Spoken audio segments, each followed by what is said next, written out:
Ladies and gentlemen, the Honorable Vice President Sara Zimmerman Duterte. Ay, pwede ko mag-request. Pwede thematic yung questions para hindi nagugulo yung sagot. So kung doon tayo sa example, nandun tayo sa House of Representatives na committee hearing, lahat ng tanong ubusin mo na. Yes po. And then, sige, thank you, Jay. Yes, oo, para oo. Mahirap kasi magpabalik-balik ng So we can be- pag-iisip. Can we start? Okay. Ay, actually wala. Oo. Sa inyo lang, question and answer lang tayo. First question, Marisol Abdurrahman, GMA News. Mike, please, Mike. Kulang ako, ma'am, ha? Kasi Yes, hindi ko okay. matakpan yung camera. Ngayon po yung last day of deliberations sa budget, although they're still hoping na magpapakita po kayo, if first come to worst na talagang mapako na po sa 733 million lang po ang ma-approve, what can the OVP do with that budget, ma'am? We will see. Sinabi ko naman na noon, no, yung rason kung bakit hindi na kami mag-participate sa budget deliberations ng Office of the Vice President dyan sa House of Representatives. Dahil nga sinabi ko na dalawang tao lang naman yung nagde-decide dyan, Congressman Zaldico and Congressman Martin Romualdez. At sinabi ko din, yung proof ko kung bakit sila lang dalawa. And may paper trail yung sinabi ko against them. So 700 million, we will see kung ano yung maiwan, and then we will work around that budget of the Office of the Vice President. Pero definitely, tutuloy pa rin yung trabaho, anuman ang budget ng Office of the Vice President. But then again, ma'am, hindi pa naman po yung final kasi di ba, ma'am, meron pang sa Senate. So, hahabulin nyo ba, ma'am, sa Senate? Kayo ba ay magpapakita na doon during the deliberation? Yes, meron. Nag-aantay kami ng schedule galing sa Senate for the plenary budget hearing ng Office of the Vice President. So, a-attend kami dun. Pero wala na kaming expectation na mahabol pa yan. Kasi nga, sinabi ko doon sa interview ko, pagdating sa bicameral, kung nasaan nandun na yung dalawa, the Senate and the House of Representatives, wala ding nasusunod doon except si Zaldico at si Martin Romualdez. At ang example ko niyan ay yung attached na list, no, sa classrooms ng Department of Education, na kahit pa man tinanong ng mga senador, nandun pa rin siya sa final draft, and nandun pa rin siya sa General Appropriations Act. At ang isa pa doon na example ko sa inyo na sila liglig naman ang nasusunod doon, yung kaguluhan nila at sagutan nila sa AKAP. Wala yung AKAP, di ba? Nakita na lang nila yung AKAP sa bike camp. At sinasabi ni Zaldico, hindi, pumirma ang mga senador eh. So, yun yung example ko na, yun yung proof ko na dalawang tao lang nasusunod dyan. Si Zaldico at si Martin Romualdez. But despite that, ma'am, sure na yung inyong attendance po sa Senate deliberation? Yes. Kahit alam mong if first come to worst, talagang yun lang makukuha ang budget ng OVP. Opo, oo. Sigurado yung attendance namin. In fact, kahapon, na-discuss namin dyan sa Chief Staff na opisina kung ano yung date para ma-block namin yung date ng plenary ng Senate. But apparently, wala pa daw mga schedule, so nag-aantay kami. Alright. Ma'am, last po, yung show cause order po na pinalabas po ng Committee ng Good Government sa ilang mga OVP officials po. Opo, nabanggit kanina noong nagmo-monitor ng hearing na meron ng show cause order yung ibang mga personnel ng Office of the Vice President. Submit lang namin sa aming legal dito sa OVP, meron naman kaming legal division, and then we will ask our lead lawyer to come up with a legal opinion. Next, there's a follow-up question from Bea regarding the OVP budget. Hi ma'am, good afternoon po. Bea Peniza from Bomba Radio po. May I ask po ma'am, given the budget nga po na 700 million, napatak po tayo sa mga ganong digits, sa paglilibot nyo din po kasi sa mga lalawigan, ano po yung mga urgent matters or urgent concerns na napapansin nyo na kailangan talaga ng mga sambayan ng Pilipino, and paano nyo po ito mafulfill given that budget po? Ang Office of the Vice President naman kasi it's complementary yung mga projects namin sa iba't ibang departments ng gobyerno. Meron kaming tally dito sa Office of the Vice President kung gaano kadami yung mga nag-a-access ng projects at ano yung mga projects na ina-access nila. Ang number one talaga dyan is medical and burial. Makikita niyo yan sa lahat ng mga bill sa hospital, laging kulang yung pambayad ng mga relatives ng pasyente. Yan ang number one. And then number two is financial assistance, yung mga hingi nila na augmentation sa kanilang pang-araw-araw. Minsan panggastos, minsan pangbayad sa kuryente, minsan pangbayad sa upa ng bahay, minsan naman humihingi sila kasi nagkukulang na yung pangbayad para sa paaralan, eskwelahan ng mga bata. So iba-iba yung rason nila, pero the same yung request nila, financial assistance. And ang sunod niyan is yung request, hindi lang ng mga taong bayan, but ng mga local government units or even mga barangay officials. Kapag merong disaster, humihingi sila ng tulong para sa pagkain, food and non-food supplies ng mga biktima ng calamity. So yun yung top 3 na lagi naming ma-encounter na hinihingi sa Office of the Vice President. In fact, hindi lang yan sa OVP kasi nung mayor ako, halos the same yung requests ng mga tao. So for the final question ko po ma'am, punta naman po tayo sa Office of the Vice President po na personals po. So dun po sa budget na po na yun, paano po kaya hindi po ba mabibitin yung mga personals niyo po pagdating po sa kanilang mga sahod or mga income po nila? Hindi naman po ba sila mabibitin given that budget po, or may mga benefits pa po ba rin silang matatanggap with that budget? Yun po ma'am. Yes, oo. Kasi ang unang-unang ginagawa ng budget is pinupondohan niya yung obligations ng gobyerno. Kapag permanent employee ka, obligation ng gobyerno lahat ng bayad sa iyo, hindi lang yung sahod at iba, kasali na yung iba pang benefits. So yan, hindi yan siya pwede tanggalin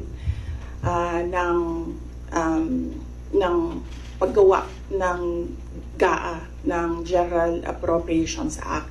So on that point, kung mawawalan ba sila ng sweldo at benepisyo, hindi. Kasi obligation yan ng government sa employees ng government. It's not the same for those na contracts or hindi sila employees ng government. Hindi guaranteed yung budget para sa kanila. Thank you very much po ma'am. Okay. Next question. Bombs, magsimbol. Robler.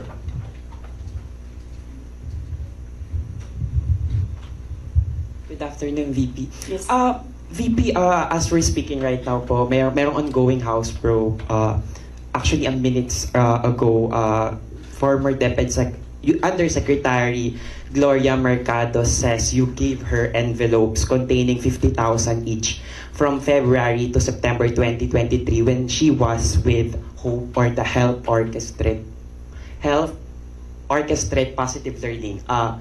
A DepEd project. She believes it could be to influence her decision as HOPE. Your response po? Dapat siguro kung mag-akusa siya ng ganyan, dapat may papel siya. Tulad ng ako, pag inaakusahan ako, pag sumasagot ako, binibigay ko yung papel. Gloria Mercado is a disgruntled former employee of the Department of Education. She was let go because of loss of trust and confidence sa Office of the Secretary. Una niyang ginawa, well, hindi ko alam kung anong nauna, pero naka-strike 2 siya sa akin. Ang una niyang ginawa, nag-solicit siya ng 16 million pesos sa isang kumpanya on paper using my name without any authorization from the Department of Education. Bibigay ni JC sa inyo mamaya yung papel. Nakalagay doon. Pangalawa, noong nag-school visit ako sa Cebu, merong lumapit sa akin na teacher. Sabi niya sa akin, Inday Sara, masakit sa loob namin na mga teachers kami na nasa field. Tapos merong humahawak ng teacher items na wala dito sa aming probinsya o wala dito sa aming region. So, pinakwento ko siya. Iyon naman yung purpose ng aking mga school visits, di ba, sa iba't ibang lugar na bansa. Sabi ko, one-on-one tayo, kwento mo lahat sa akin. Ano? And then it turned out, ang HR mismo ng Department of Education, our undersecretary, took a teacher item from Region 7, nilagay niya sa central office for a non-teaching task. Ginawa niyang executive assistant niya. Ang apelido nun, Villar. Meron niyang paper trail. So, nung bumalik ako sa central office, tinanong ko, totoo ba na meron tayong teacher item galing sa Region 7 na nandito sa atin? Totoo daw, nasa HR. HR pa mismo ang gumawa ng parang injustice sa teachers namin sa field. So on that second point, hindi ko na pinalampas. Sinabihan na siya na there is loss of trust and confidence. And you should go. And then she said na, pwede bang mag-retirement na lang ako instead na paalisin ninyo ako. Kasi ang tagal ko na, matanda na ako. And then sinabihan siya, okay, sige. You go. So she's a disgruntled former DepEd employee. At yan yung dalawa na rason kung bakit siya pinaalis. May papel yung 16 million na solicitation niya. May papel yung teaching position sa Region 7 na kinuha niya. In my experience sa kanya, ayaw ko, factual lang ako ayaw ko atakihin yung pagkatao niya. Pero when she was HR of the Department of Education, meron kasi akong time dyan for our USEX and ASEX na hindi execom. So, pinapapunta ko yan sila kung sino man yung merong concern, sino yung may problema, pumunta kayo sa akin, mag one-on-one tayo. So, one of those times na one-on-one kami, siniraan niya yung isang USEC, isang ASEC ng Department of Education. And bago pa lang kami nun. In fact, pag alis ko, 2 years lang kami, very, very new. Na nagulat ako, kasi HR ka eh. Pag HR ka, hindi dapat ikaw yung mag-cause ng away-away sa loob ng institusyon. Dapat ikaw yung maging peacemaker. But siniraan niya yung isang ASEC and isang USEC sa akin mismo. And nagulat ako. Why attack the ASEC or the USEC sa kanilang pagkatao? Hindi naman trabaho. And then, ganun din ang ginawa niya. Nung umalis na siya sa Department of Education because of the 2 points, lumipat siya sa Senate. One of the offices of the senators din, nandiyan yan siya ngayon. And yung isang kaibigan ko doon sa Senado, narinig namin na sige na siya atake. Inaatake niya si Michael Poa, si Reynold Monsayak, si Gerald Chan. Yan ngayon yung nakapangalan sa kanyang statement. Kaya kami, nung nagbasa siya kanina ng statement, hindi na kami nagulat. Kasi naririnig na namin sa opisina, dyan sa Senate, yung mga pinagsasabi niya after she was let go. I think, hindi lang siguro niya matanggap na kasalanan niya kung bakit siya pinalayas sa Department of Education. Pero hindi din talaga namin matanggap na magsusolicit ka sa isang private company on paper 16 million. And then, kukuha ka ng teacher item sa field, gagawin mong EA sa central office. Hindi pwede yun.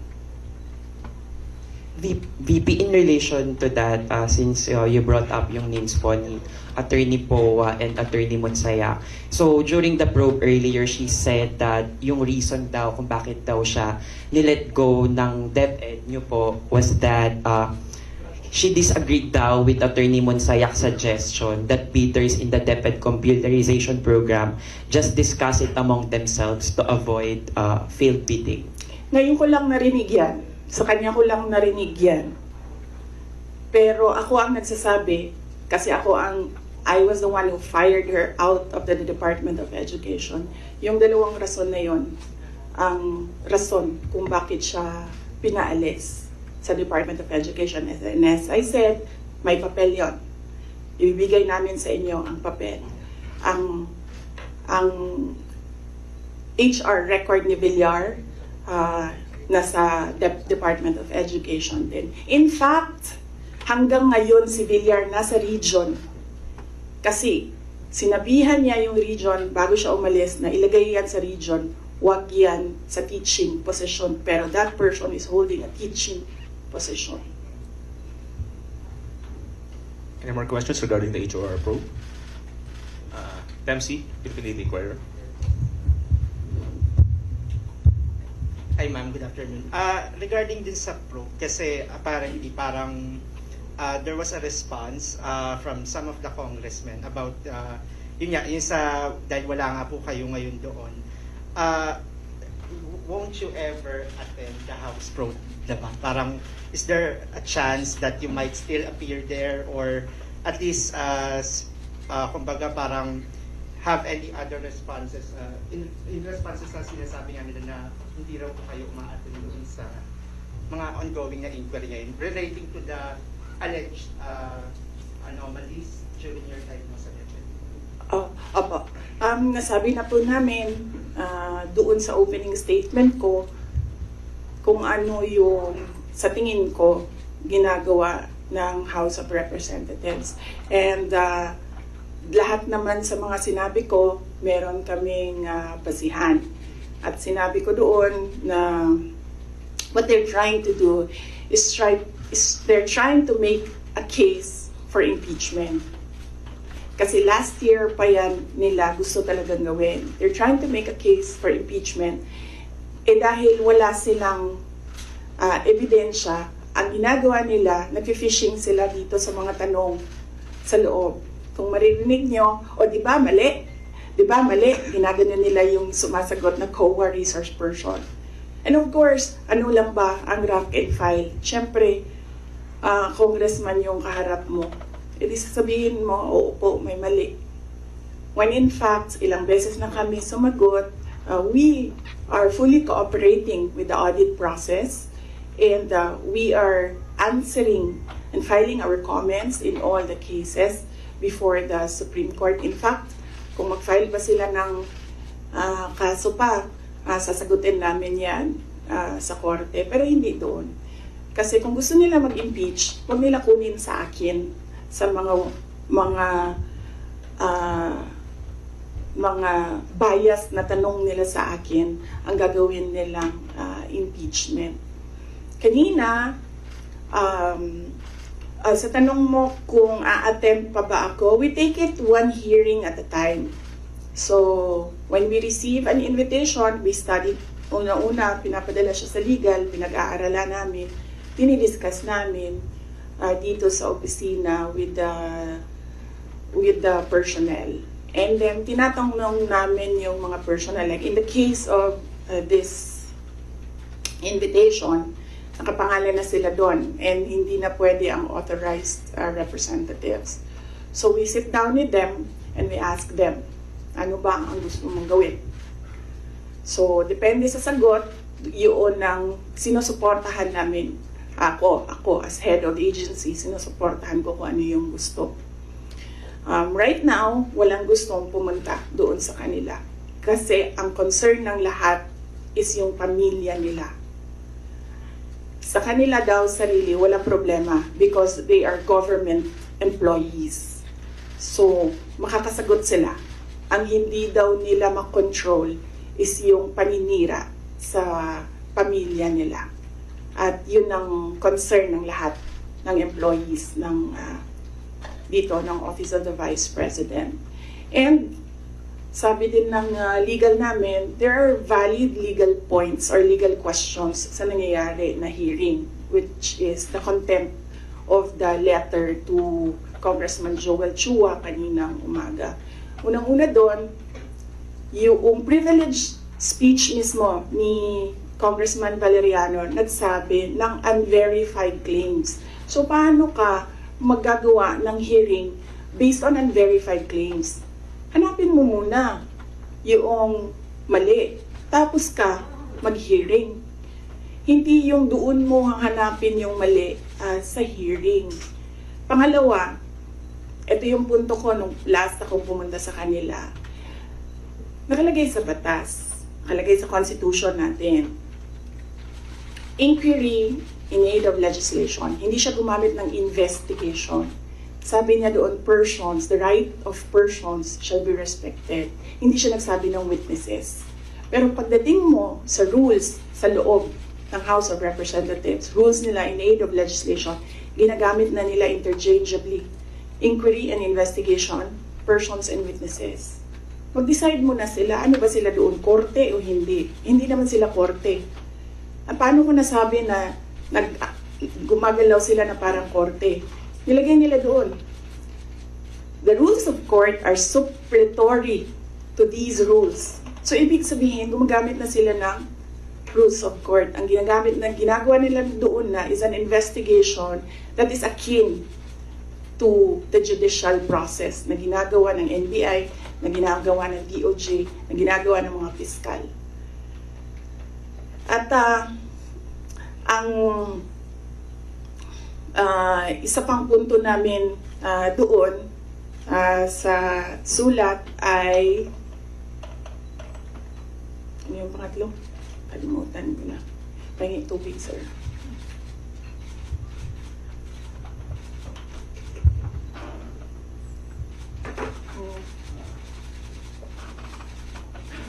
Okay.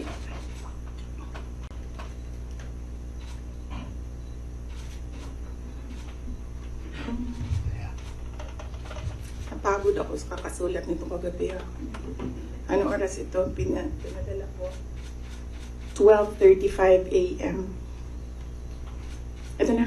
Thank you.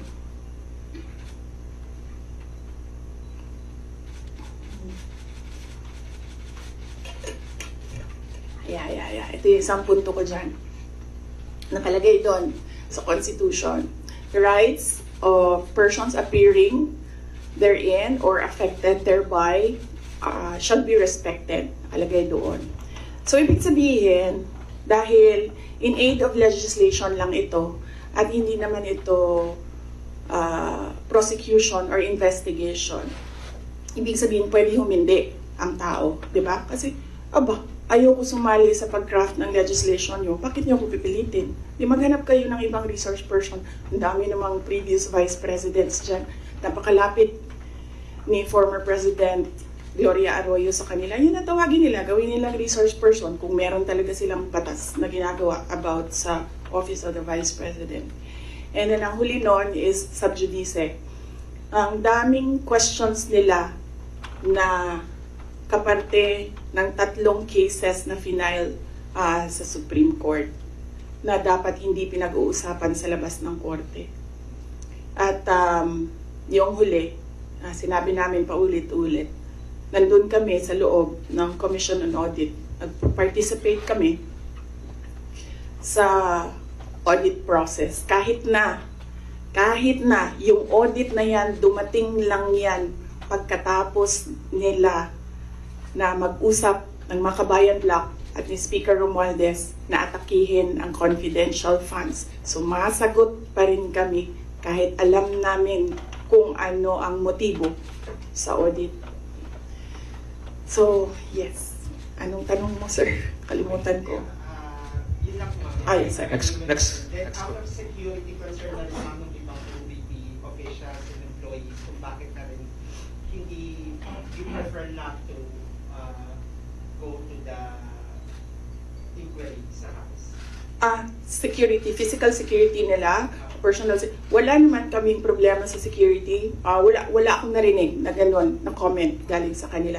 Lahat nagko-comment na maawa sila sa mga anak nila. Next question, Red Mendoza, Manila Times. Good afternoon po, ma'am. Red Mendoza po from the Manila Times. Ma'am, si Congressman Jill Bongalon of the Ako Bicol Party List said na kung hindi naman daw po kayo interested sa trabahong ito, mag-resign na lang daw po kayo. Sabi din po ni Kong David Suarez, Deputy Speaker David Suarez, na most of the congressmen felt na the Vice President, kayo daw po, with all due respect, ma'am, sabi po, mag-resign na lang daw po kayo kasi parang hindi kayo interested sa trabaho, ma'am. Ano po ang inyong masasabi dito sa sinabi ng quote-unquote young guns of the Congress? Oo. Actually, kung mapapansin nyo, hindi ako nakikipag-usap sa kanila. Nakikipag-usap lang ako kay Zaldico at kay Martin Romualdez. Pero pagbibigyan kita, Ren? Yes po. Yes, pagbibigyan kita. Gusto nila mag-impeachment, diba? So apparently, pakiramdam ko at sa tingin ko sa mga nangyayari, wala silang kaso for impeachment. Kaya sila nandyan. Kaya sila sige hanap ng kung anong gagamitin nila. Ngayon, ang track ni Franz Castro, ni Trillanes, is impeachment. Gumawa sila ng isa pang track na resignation. Parang papalabas nila, impeach ka namin for wrongdoing, whatever. And then, itong isang grupo na ito, umalis ka dyan. Kasi kapag hindi ka umalis, kapit-tuko ka. Pero, hindi naman kasi ako sasagot sa young guns. Dahil, kailangan ko sumagot sa 32 million na bumoto sa akin. Hindi sa isa or dalawa na tao. Kaya, hindi ako aalis dito. Dahil nilagay ako ng mga tao dito, believing that I will work for the country. And that is what we did. We worked. Follow-up lang po, ma'am. Kasi pakiramdam daw po nila, ma'am, meron daw po mga section ng 32 million ang nawalan na po ng tiwala sa inyo. And specifically po, from the Marcos loyalists who voted you po with the tandem of your ex-friend, President Bongbong Marcos. Ano pong inyong pakiramdam po, ma'am, na parang yung iba po sinasabi ay quote-unquote nabudol dahil sa inyong tandem, ma'am? Hindi ko nasasagutin yan. That needs a sit down. Wow. Next. Next question, Ms. Giselle. Alright. GMA News Online. Good afternoon, ma'am. Regarding your Calaguas trip po, ma'am, can you give any clarification regarding this? Kasi may mga nagsasabi daw po na during or before nung House plenary deliberations, nag-beach trip daw po kayo. Doon ako sa Calaguas. Isasagot ko nga sana yun doon sa isang question, no? I visited island barangays, and kung tatanungin niyo ako, ano yung problema? Unang-una, ganun pa rin, access to medical care. Dahil island barangays sila, usually pag nagkakasakit daw yung mga tao doon, hindi na nagpapagamot. Doon na lang din sila namamatay. Then pangalawa, internet access. Kuryente, wala silang kuryente doon, generator ang gamit nila. Pag walang capacity para gumasto sa gasolina, wala talagang kuryente doon sa gabi. At pangatlo, yung malinis na potable water. Kasi kumukuha lang sila doon sa tinignan namin. Kumukuha lang sila doon sa parang tubod gani. Spring. Spring. So, yes. I think, nabasa ko naman yung report ng Philippine National Police. Accurate naman, tama yun lahat. Ang report nila. 6:32 was it na umalis ako doon sa Calaguas. Ng Monday po, ma'am. Ng Monday, yes. 6:32 ng Monday umalis ako doon. Ang budget hearing started 10 a.m. So tama din ako. Walang budget hearing na nangyayari at 6:32 a.m. Walang congressman magigising ng 6:32 a.m. para magtrabaho. Ang gumagawa lang ng ganyan ang mga executives. na hindi natutulog para magtrabaho. So, at by the time na nag-hearing sila sa budget, 10 a.m., nandun na kami sa Vinson's poblasyon. Umiikot na kami doon sa iba't iba nilang landmarks sa Vinson's. I'm happy na dahil sa aking pagbisita doon ay na-highlight ang Calaguas Islands. They need more visitors there kasi karamihan sa kanila they depend on tourism na nangyayari lang kapag summer kasi medyo malayo yung boat ride tsaka choppy yung balod nila. Maalon. Yes. Next question, Mr. Jason Rubico, SMNI. Other topic? Baka may question pa sila tungkol sa Any other follow-up questions? Sa Bicol, tapusin muna natin yung Bicol. Can you tell us more about your meeting with former Vice President Lenny po? I did not have permission from Vice President Lenny to talk about what we talked about. Pero ito lang yung gusto ko sabihin din sa mga tao. Hindi pa dahil kasi hindi alam ng mga tao or walang picture na lumalabas ay hindi ko ginagawa. Isa sa mga tasks na nilista para sa akin dito sa Office of the Vice President is to visit former Vice Presidents doon sa mga residences nila. Ang una kong nabisita, syempre, hindi alam ng mga tao kasi wala namang lumabas na picture, but mag-excuse lang ako sa family. Binisita ko si former Chafisto Gingona, former Vice President Chafisto Gingona sa bahay nila. So, I was welcomed there by the family. Nagkausap din kami ni Sir. And then, next was former Vice President Erap Estrada. Binisita ko din sa bahay niya. Anong purpose ng pagbibisita ko? Nagpapakilala ako sa kanila. Nagsasabi ako na ako yung Vice President. At sinasabihan namin sila as former Vice Presidents, we owe it to them na kung may kailangan sila, susuportahan namin sila, yung opisina ng OVP. And we invite them to lend us memorabilia para sa Office of the Vice President Museum. So binisita ko si former President Erap Estrada sa bahay niya. Binisita ko si former Vice President Gloria Macapagal Arroyo sa bahay niya. And then ngayon, I had the opportunity to visit Vice President Robredo sa bahay niya. So dalawa na lang, and I still have 4 years to go. Dalawa na lang ang hindi ko pa nabibisita sa bahay nila. Si former VP Binay and former VP De Castro. Follow-up? Yes. Jason. Tungkol sa pala yung question. Ma'am, yung comment ko po dun sa sinabi po ni spokesperson ni Vice President Lenny na si Sir Barry na feel nila nagamit po ninyo sila. Hindi ko na sasagutin si Barry. Kung meron akong sasagutin, dito lang ako sa taas.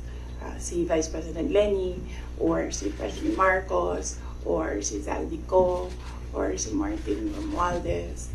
Yeah.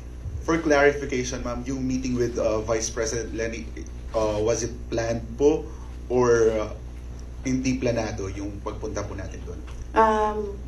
Di ko na sasagutin yung details kasi I understand hindi din nagsasabi ng detalye si VP Len. Pero i-confirm ko na nandun ako sa bahay niya. Follow-up. Let me see. Can you confirm that, the camp of former Vice President Lenny said that it was more on personal, nothing political naman siya. Can you confirm na it was more on personal conversation lang yung nangyari and nothing political? Siguro as she's more senior than me kasi nauna siyang maging Vice President sa akin. Kung meron lang dapat magsalita, siguro dapat si Vice President Lenny yun kasi bahay niya yun and siya yung binisita. So, napaka-assuming ko naman kung ako yung magkukwento, ako na nga yung bisita, ako pa yung madaldal. So, kung si Vice President Lenny Robredo ay walang sinasabi, respetuhin natin kung ano yung gusto niya. Same answer yung kanina. Next question. Follow-up lang.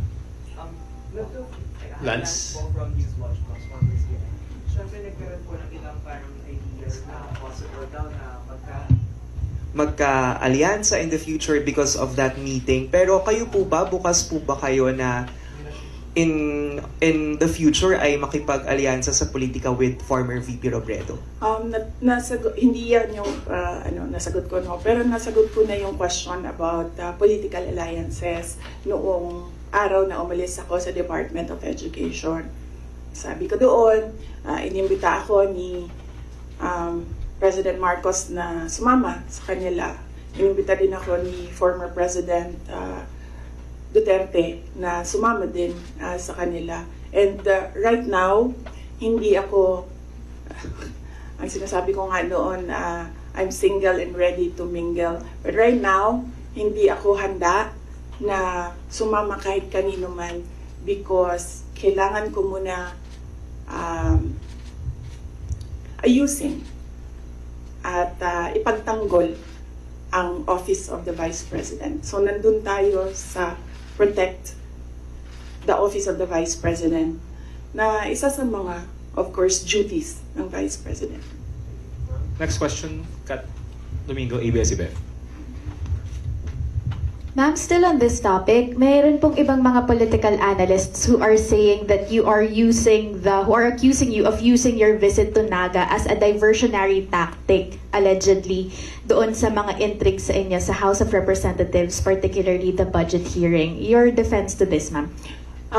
Unang-una, ang diversionary tactic, wag the dog nga sinabi ko noon na ginagawa is yung pag-atake sa akin. Nakita nyo, wala na tayong pinag-uusapan patungkol sa bansa, kundi si Sara Duterte.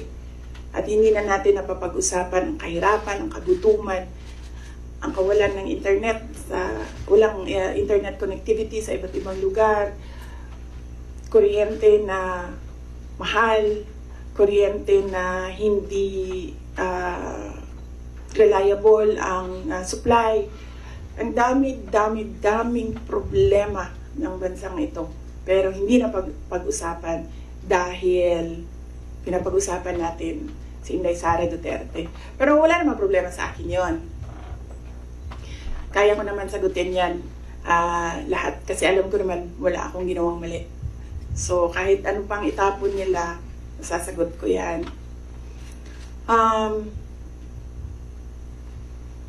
So hindi ko na sila actually maintindihan.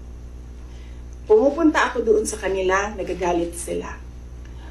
Pag pumupunta ako sa ibang lugar para kausapin ng mga tao, nagagalit sila. Yan yung sinabi ko kagabi doon sa bahay namin. Hindi ko na maintindihan sila. Galit sila sa lahat ng ginagawa ko. Kausapin ko yung multisectoral groups, nagagalit sila, diversionary tactic. Hindi ko naman inimbento yung fiesta ng Peña Francia doon. Talaga namang totoong merong centennial coronation mass ng Our Lady of Peña Francia. At inimbita ako doon. Sinabi ng kaibigan ko, gusto niyo bang, because this is a milestone, it is historical, gusto mo bang sumali sa misa para alam mo kung anong ginagawa ng mga locals at paano ano yung klase yung devotion ng mga tao sa ina. So sabi ko, oo. And then, syempre, may kaibigan naman ako sa Naga. May mga kaibigan ako sa Naga. So binisita ko sila. Kasama nung aking pagpunta doon. And syempre, nandoon na kami. Malapit na ang daet. Sabi ko sa mga kaibigan ko sa daet, magkita tayo. And then pagdating ko ng Vinsons, pumunta si Mayor sa akin, sabi niya, meron kaming Takbuan Festival na nangyayari ngayong week na ito, doon sa kanila, Takbuan Festival. Apparently, ito yung festival ng birthday ni Wenceslao Vinsons. So, masaya ako na nagkadugtong-dugtong yung mga schedule na kung saan meron akong mga natutunan at meron akong mga nakausap ng mga tao. Ang hindi ko lang nagawa doon, hinabol ko, inattempt ko habulin yung OVP Satellite Office sa Legazpi. Kasi meron kaming mga concerns na gusto ko kausapin sila doon. Pero pagdating ko kasi sa Legazpi, 5:30, nagsarado na yung opisina. Ayoko rin naman mag-antay yung mga tao. So, hindi ko naabutan yon. Yun ang hindi ko nagawa sa itinerary ko doon sa Bicol region.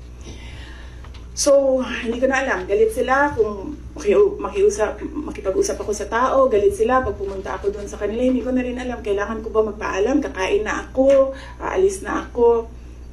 Hindi ko na sila maintindihan. So, kailangan ko rin siguro magpaalam sa kanila kasi pupunta akong Cordillera sa susunod na mga araw para lang malaman na nila. Pupunta po ako sa Cordillera kasi merong isang senior citizen na babae doon na naghahanap sa akin. Gusto daw niya ako kausapin. So, magpapaalam po sa inyong lahat. Follow up. Other topic? Follow up because red. Ma'am, confirm lang po ma'am kasi may isang online news website, Politico. Paki-confirm lang po to if it's true or not. Si Rex Anthony Villegas daw po, yung sinasabi po ba ninyong kaibigan?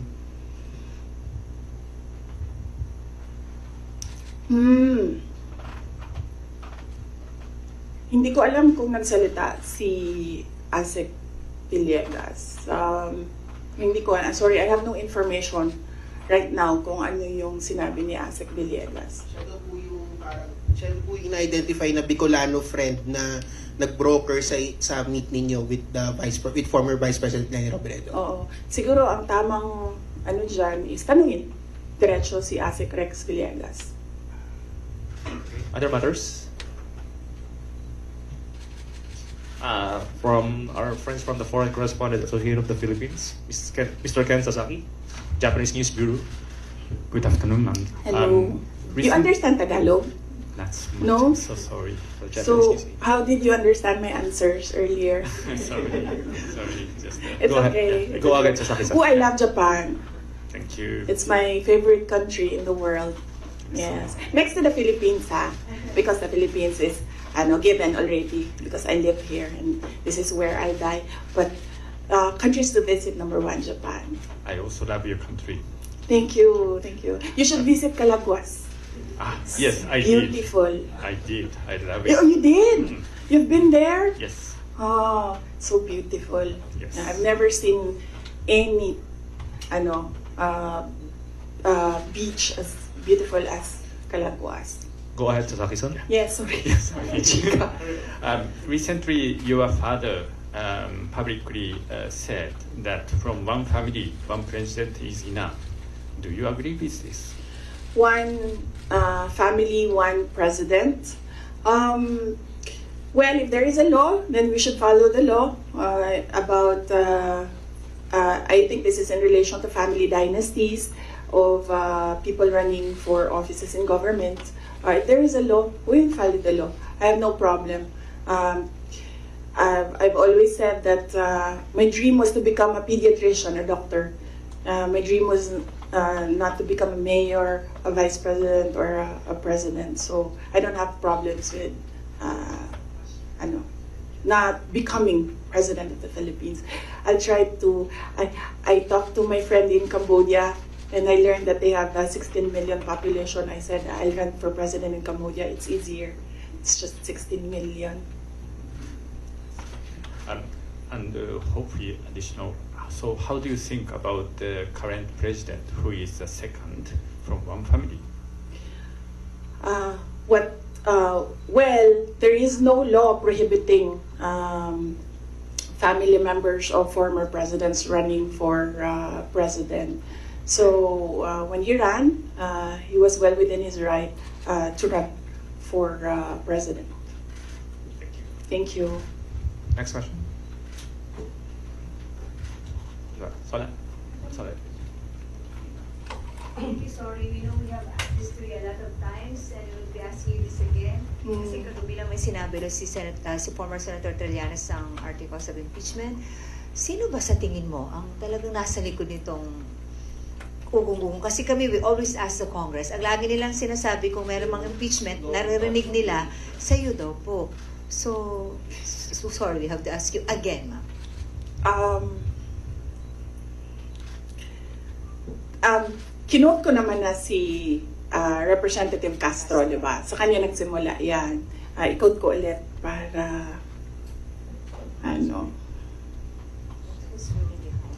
meron akong mga notes ng quotes dito eh.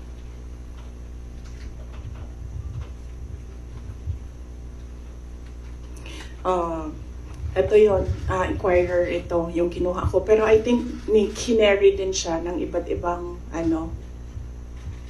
media outlets. The impeachment is especially on the misuse of public funds and technical malversation and violating the 1987 Constitution because a government official is bound to follow the Constitution. So last year pa lang, meron na siyang grounds for impeachment. Kaya sinasabi ko, ginagawa nila ng paraan, pumasok lahat nung kailangan nila doon sa pinag-usapan nila na grounds. And then yes, nagsalita kanina, sinabi ko, one track is impeachment. Nandito si Castro, nandito si Trillanes. Sino, alam ko kung sino, pero hindi ko siya masabi. At the proper time, siguro, pag lumabas na yung story about sa kanya, sasabihin ko yung lahat ng alam ko. Pero hindi pa kasi lumalabas dito sa hearing yung pangalan niya eh. So, pag merong nagsalita dyan about sa kanya, sasagutin ko, sasabihin ko kung sino. So, iisa lang ang handler ni Risa Ontiveros, ni Sonny Trillanes, at ni Franz Castro. Although si Franz, parang I think she's serving two masters. Hindi siya direct doon sa isa. Dito lang siya sa isa. Isa lang ang handler nilang tatlo. Kasi ang dami nyo ng materials. Pag inubos natin lahat ngayon, wala na kayong trabaho bukas. Sa susunod na araw, sa susunod na buwan, ano pa yung trabaho ninyo? Wala na kayong balita. Hindi. Hindi. Alam niyo naman eh. Gusto niyo lang manggaling sa akin. Alam niyo kung sino. Gusto niyo lang manggaling sa akin. Pero mamaya na kasi hindi, meron kasi siyang kwento eh. Kasi hindi pa kasi lumalabas. So hindi ko malabas yung kwento. So, sa third hearing po ba sa good government po ba lalabas? Sa good government. About sa akin, wala naman ako doon sa Quadcom eh. I think sinubukan natin ni Trillanes yung sabi niya mas masahol pa ako kay PRD. Kasi hindi niya ata ma-prove. So, tinigilan niya ako doon sa EJK. So may na-expect kayo, ma'am, na information against sa'yo doon sa good government na hearing? Ano daw? Sorry. So meron kayong, yung hinihintay nyo na kwento, may na-expect kayo doon na kwento sa good government na hearing about sa'yo, ma'am? Hindi about sa akin, about sa kanya. Okay. I mean, yes, about sa akin. Pero, Coming from him? related sa kanya. May video pa yun eh. Any follow-up, Kat? Tapos sabi nila, ako daw yung hindi mapagkatiwalaan. Hindi nga lumalabas yung video. Wala nga nakakaalam ng video eh. Ako lang. Video, ma'am. Ma'am, anong video, ma'am? Basta. Ma'am, anong video po yun, ma'am? Ay, pag sinabi ko yung gender, alam niyo na kagad kung sino eh. Anong video? Alam niyo naman, di ba? Gusto niyo lang talaga manggaling sa Ma'am, no, akin. hindi po. JC, alam mo.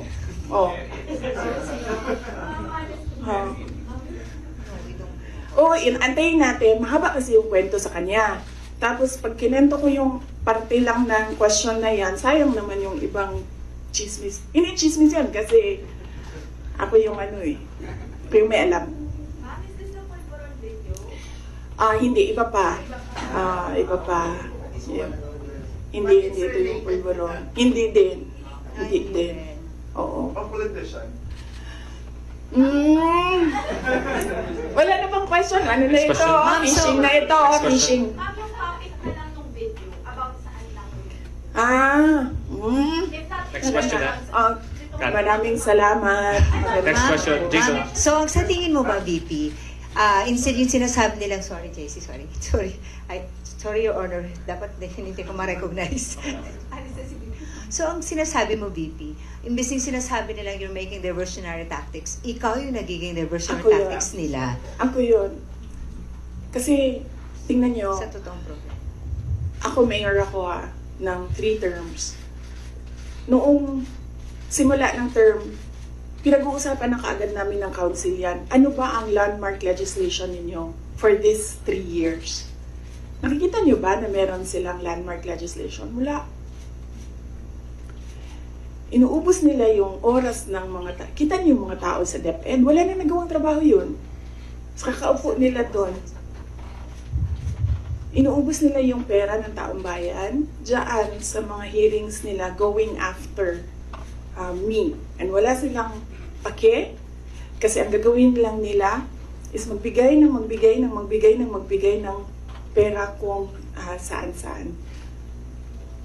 Kasi wala naman kasing projects na masasabi natin. Ang ano sa amin yan, pag umuupo ako, ewan ko lang sa iba. Ako, nung mayor ako, pinag-uusapan kaagad, ano ang big ticket project ng 3 taon na ito? Ano ang landmark legislation ng taon ito? Kasi yan yung gagamitin namin para ma-re-elect kami. Diba? Yan yung sasabihin namin, kita nyo? May landmark legislation tayo. So, dapat kasi pag upo mo, ganyan yun, diba? Sasabihin mo sa mga tao, in 6 years, pinakamayaman na ang Pilipinas, in 6 years, ganito, may security, dami kang. And then lahat ng trabaho mo, papunta siya doon. Para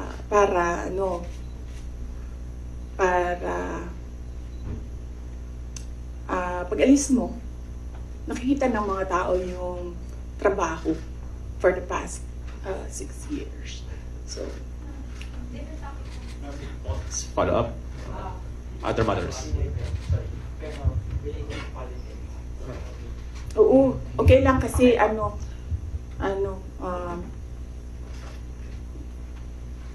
inano niyo yung traffic para pumunta dito. So, kunin niyo na lahat. Thank you, ma'am. Kunin niyo na lahat ng mga kailangan ninyo. Ma'am. Wag lang about siya. Okay. Okay. Pangalanan natin siya. Yes. Hindi siya, ma'am. Ano bang?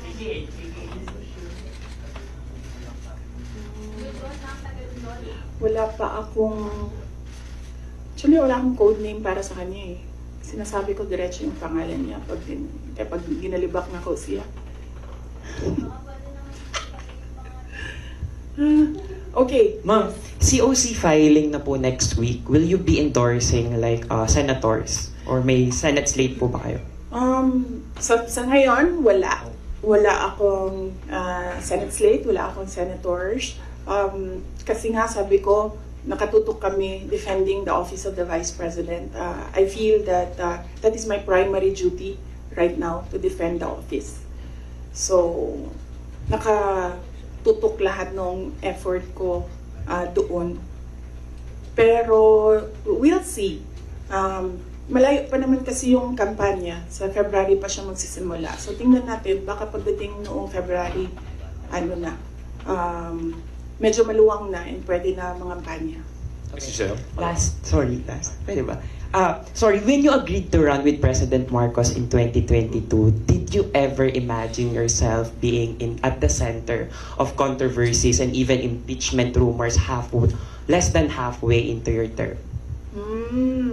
Kasali yan sa sit down. Next na yan. Yes, ma'am. Mrs. Shell, follow up. Sorry. Ma'am, you previously said po na 3 Dutertes will be running for the Senate. Magtutuloy po ba kaya ito? Naku, hindi ko alam. Basta naririnig ko lang siya sa mga grupo nila, mga tao na nakapalibot sa kanila na tatakbo daw, naghahanda, tumakbo. Hindi ko lang alam kung sasabay-sabay silang tatlo. Pero if ever, ma'am, you'll be supporting them po. Yes, of course. Nandito ako para sa kanila. In fact, nagtanong na ako sa kapatid ko sa Slate doon sa Davao City, pati yung mga konsehal, tinanong ko sila. Sabi ko, meron ba akong matutulong sa inyo? And then they all said na, wag ka nang tumulong dito, kami nang bahala. Naiintindihan namin na mas marami kang problema kaysa sa amin doon, dito sa Davao City. So, okay lang sa amin. Okay lang kami. Yan yung sagot nila doon. Sorry, ma'am.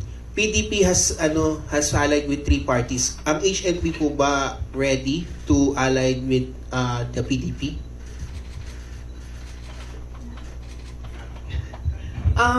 Wala pa kaming discussion na mag-alliance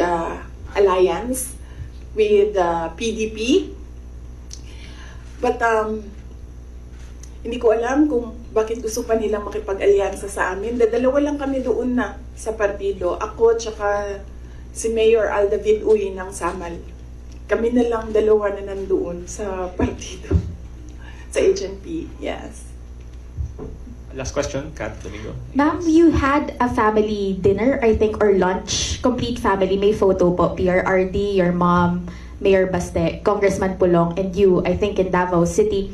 What was discussed there politically? Ano rin po yung advice sa inyo ni PRRD when it comes to defending the office of the Vice President right now? And thirdly, meron po bang mga humihingi ng endorsement nyo for the 2025 midterm elections? Okay. Meron bang humingi ng endorsement? Wala naman for the 2025 midterm elections. Ano ang advice ni PRD in defending PRD? Talaga, iniisip niyo magbibigay ng advice yun? Yan, sasabihin lang nun, sapakin mo na yan, suntukin mo na yan, sunugin mo na yan. Ganun yung... PRD is a jarhead, no? Alam naman natin lahat yan. So, kung pupunta kay PRD, ang may expect mo doon ay galit, sigaw, at volcano eruption, ganyan. Ganyan. So wala siyang advice defending the office of the Vice President. Ano pa ba yan? Nag-discuss ba kami ng political? Wala kasi matagal yung discussion about family. Nag-rundown kasi sila isa-isa sa apo, yung mag-asawa or mag-ex. Sorry sa mga girlfriends. Nag-rundown sila sa mga apo. So, inisa-isa nila from the eldest apo, anong nangyayari, anong ginagawa, and then sunod na apo. So, lahat ng parent sumasagot. Like, PZD answered para sa mga anak niya, and then Baste answered para sa mga anak niya, and then ako ay answered para sa mga anak ko. So, yun yung nangyari. So, medyo mahaba yung discussion kasi marami silang tanong regarding sa mga apo nila. Ay nako, si PRD, pag sinabihan mo ICC, sasabihin niya sa'yo, babarilin ko sila lahat. So yeah, no, wala. There's no talking to PRD. Pero si PRD mo, parang nagsasabi na rin, hindi sabi yung ako. Kasi ni Sir is tapos. Oh yes, oo. Ang lagi lang kasi nasa kanya is yung mga anak ni Baste, ni Mayor Baste. Yung mga anak namin ni PZD, wala kasi sa Davao, so hindi nakikita. Nakikita lang niya pag break, at saka yung mga ganyan, pag merong occasions like Christmas, birthdays. So he's still parang nasa puso pa niya yung mga apo niya. I think mas nasa puso niya yung mga apo niya kaysa sa mga anak niya. Okay? Are you guys satisfied? Okay.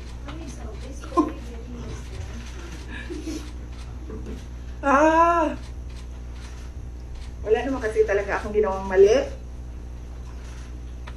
Pero kung sa tingin nila meron man, dalhin nila kung saan, dalhin nila sa impeachment, dalhin nila sa korte, sasagutin namin.